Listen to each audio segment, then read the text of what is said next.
Back on Inside Tennessee with the TBI Director David Rausch, who used to serve as the Chief of Police in Knoxville. Susan?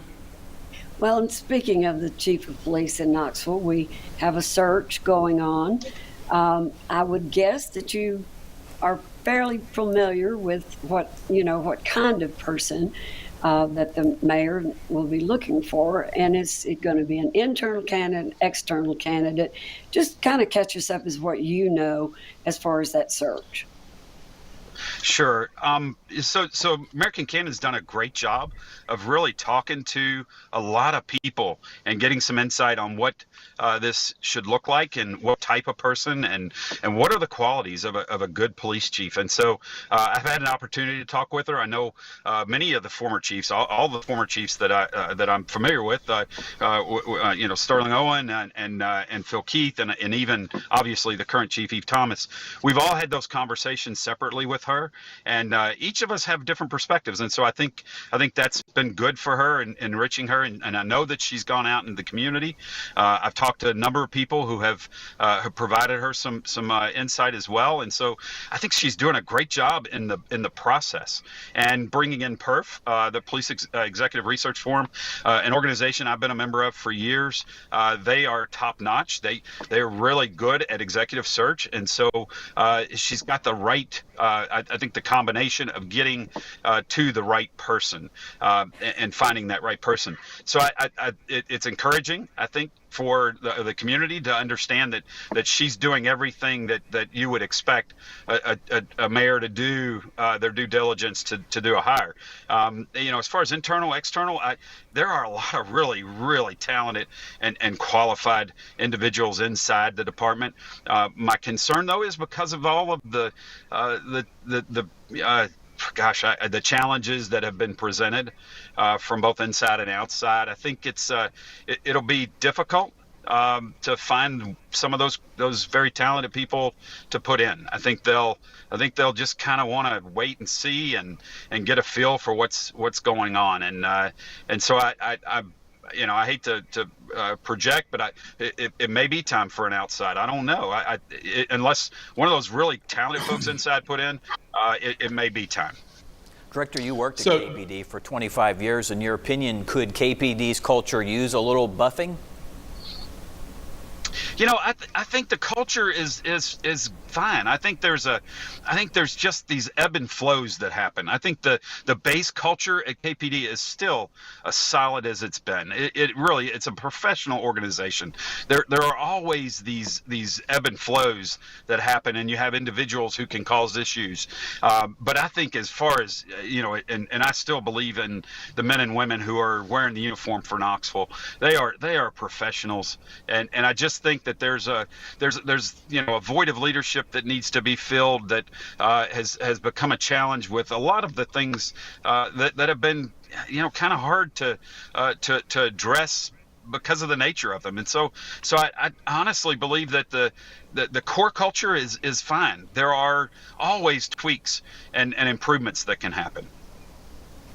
Don? So, David, let's maybe I'm going to push back a little bit on what you're saying. And I have a lot of involvement with your former department as a lawyer, but perception is reality. And the perception certainly is that there is a stripe of racism that pervades KPD. There's a stripe of sexism that pervades KPD. Whether that's accurate or not can be argued for days. But given it's a perception, what can the department do internally to change some in the community's thoughts that that's what goes on in your old department? Yeah, no, John, Don, you're right. I mean, there's been these incidents that have certainly raised a lot of concern. It's raised concern for me, and I would tell you that's exactly something that needs to be addressed and dealt with.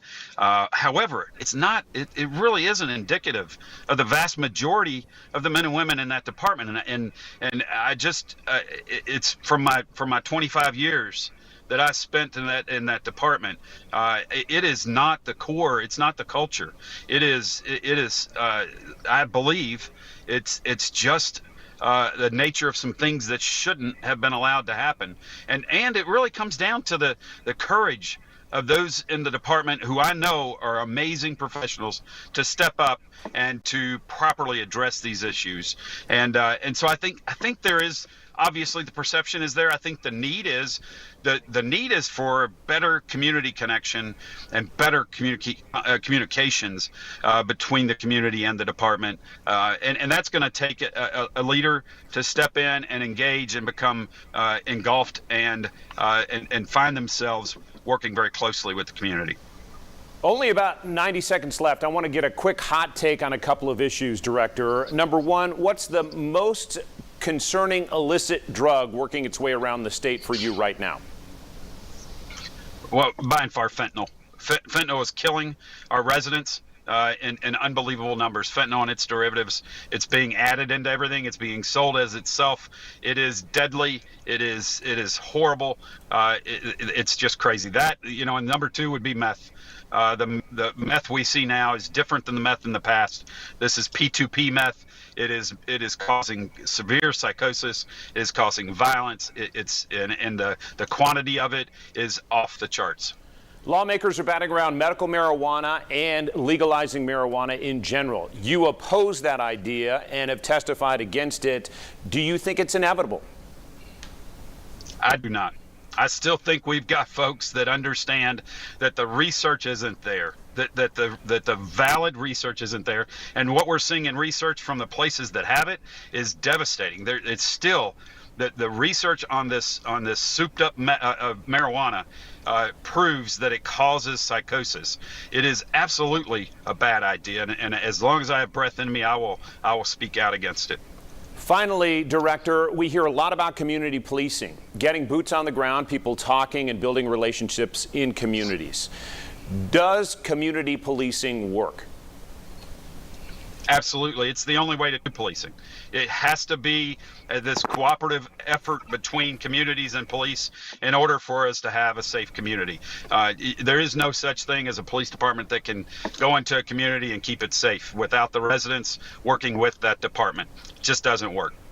Director Rausch, we are appreciative of the time. It's great to see you again, and appreciate you making time to talk with us. We wish you well and stay safe, and we'll be back with our talk around right after this. Thank you.